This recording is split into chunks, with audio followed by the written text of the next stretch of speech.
தந்தை மைந்தர் தூய ஆவியருக்கே மாட்சிமை உண்டாவதாக. கிறிஸ்துவில் அன்பானவர்களை, தவக்கால இந்நாள் சிந்தனைக்கு உங்களை அன்போடு அழைக்கின்றேன். இன்றைய சிந்தனை கருப்பொருள் தொண்டு செய்தல் என்பதாகும். இன்றைய திருமறை பாடம் தூய மாற்கு எழுதின நற்செய்தி நூல் 10ஆம் அதிகாரம் 42வது வசனம் முதல் 45 வரை உள்ள வசனங்கள். சிந்தனை வசனம் தூய மாற்கு எழுதின நற்செய்தி நூல் 10ஆம் அதிகாரம் 45வது வசனம். ஏனெனில் மானிட மகன் தொண்டு ஏற்பதற்கு அல்ல, மாறாக தொண்டு ஆற்றுவதற்கும் பலருடைய மீட்புக்கு ஈடாக தம் உயிரை கொடுப்பதற்கும் வந்தார் என்று கூறினார். சாலையில் சென்று கொண்டிருந்த ஒரு மனிதர் திடீரென்று மயக்கமடைந்து கீழே விழுந்து விட்டார். அதை கண்டதும் அருகில் சென்றோரெல்லாம் விலகி சென்றார்கள். தூரமாயிருந்தவர்களெல்லாம் படம் பிடித்து கொண்டே நின்றார்கள். யாரோ ஒருவர் தானே கீழே விழுந்து விட்டார்கள், எனக்கு என்ன என்று சொல்லி எல்லோரும் வேடிக்கை பார்த்து கொண்டிருந்த சூழலிலே சாலைக்கு எதிரே பிச்சை தட்டோடு அமர்ந்திருந்த ஒரு பிச்சைக்காரன் இந்த கீழே விழுந்த மனிதனை பார்க்கின்றார். அவருடைய கண்கள் அங்குமிங்கும் சுற்றியிருந்த மனிதர்களை பார்க்கின்றது. மனிதனுடைய மதிப்பு அவ்வளவுதானா?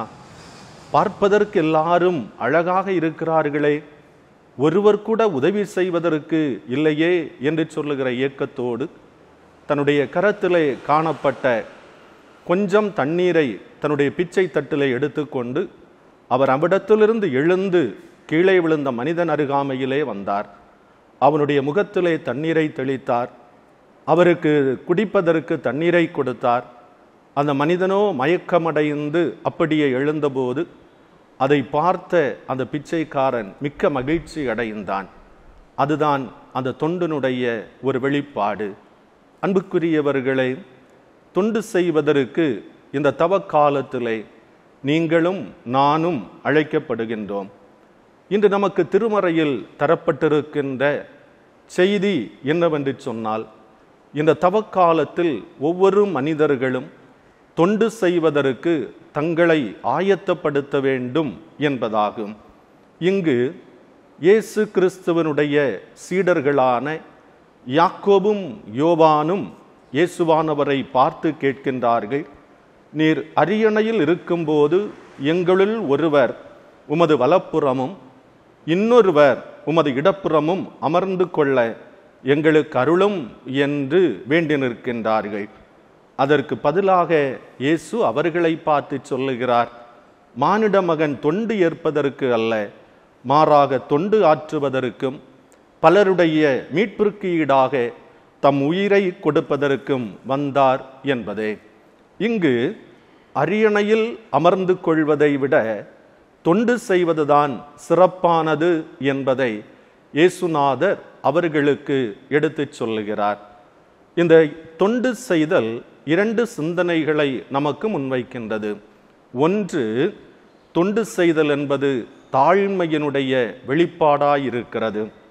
44வது வசனத்திலே இயேசுவானவர் சொல்லுகிறார், உங்களுள் முதன்மையானவராக இருக்க விரும்புகிறவர் அனைவருக்கும் பணியாளராக இருக்க வேண்டும் என்று சொல்லி, தாழ்மை உடையவர்களால் மட்டுமே தொண்டு செய்கின்ற மனம் ஏற்படும் என்பதை இந்த திருமறையினூடாகவும் நாம் கற்றுக்கொள்ள முடிகிறது.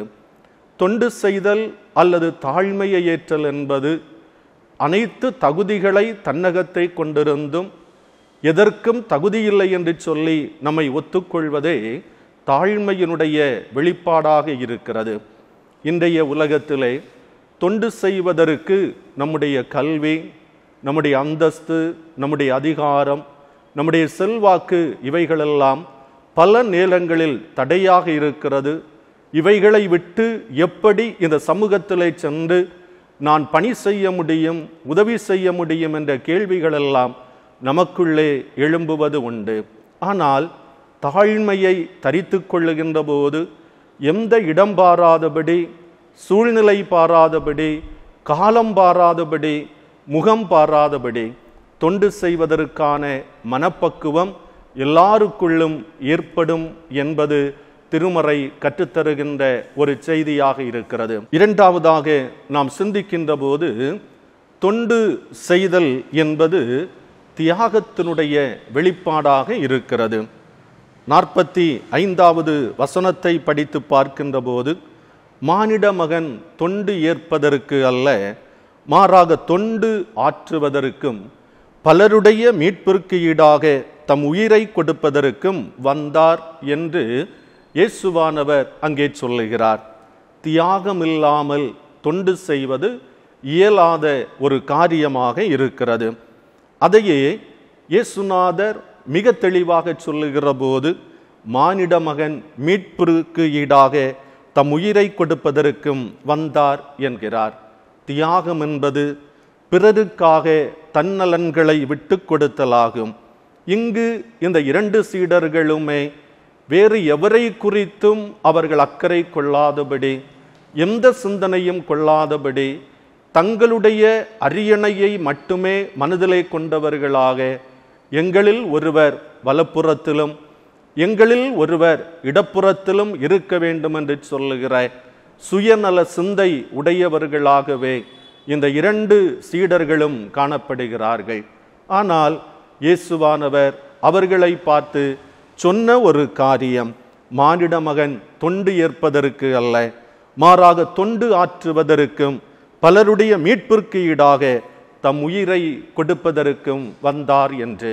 அன்புக்குரியவர்களை, தொண்டு இந்த உலகத்திலே செய்ய வேண்டும் என்று சொன்னால் தியாக உணர்வு நமக்குள் இருக்க வேண்டும் என்பதைத்தான் இயேசுவானவர் இங்கே நமக்கு கற்றுத்தருகிறார்.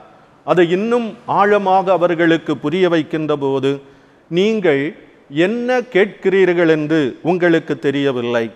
நான் குடிக்கும் துன்பக் கிண்ணத்தில் உங்களால் குடிக்க இயலுமா? நான் பெறும் திருமுழுக்கை உங்களால் பெற இயலுமா என்று கேட்டு, சுயநலம் அல்ல, தியாகத்தினூடாய் தொண்டு செய்தலை இறைவன் விரும்புகின்ற திருப்பணி என்பதை குறித்து அங்கே அவர் தெளிவுபடுத்துகிறார். இன்றைய உலகம் சுயநலம் நிறைந்த உலகமாக காணப்படுகிறது. மற்றவர்கள் எப்படி போனாலும் பரவாயில்லை, தான் மட்டும் வாழ வேண்டும், தன்னை சார்ந்திருக்கிறவர்கள் மட்டும் வளம் பெற வேண்டும் என்று சொல்லுகிற குறுகிய கண்ணோட்டத்திலே இந்த சமூகத்திலே, திருச்சபையிலே நாம் வாழ்ந்து கொண்டிருக்கிறோம். அன்புக்குரியவர்களே, இந்த தவக்காலத்திலே ஆண்டவர் நம்மிலே எதிர்பார்ப்பது, நம்மை களைந்து சுயத்தை களைந்து பிறநலம் தேடி தியாகத்தோடு இந்த சமூகத்திலே தொண்டு செய்வதற்காக நாம் அழைக்கப்படுகிறோம்.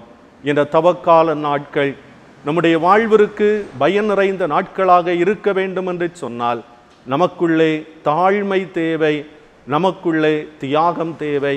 இந்த 2 பண்புகளையும் நமகத்தே கொண்டு இந்த சமூகத்திலே வாழுவோம். ஆண்டவர் உங்கள் ஒவ்வொருவரையும் இன்றைய சிந்தனை வழியாக ஆசீர்வதிப்பாராக.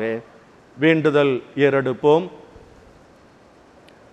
தொண்டு செய்வதற்கு என்று சொல்லி எங்களை அழைத்திருக்கிற அன்பு நிறைந்த நல்லாண்டவரை, தவக்காலத்தினுடைய சிறப்பான அனுபவங்களை ஆண்டவர் எங்களுக்கு தந்து எங்கள் ஒவ்வொருவரையும் வழிநடத்துகின்றீர். உமக்கு நன்றி. இந்த உலகத்திலே தூயவராய் இருந்து தொண்டுகளை நிறைவேற்றுங்கள் என்பதை எங்களுக்கு கற்றுக் கொடுத்தீர்.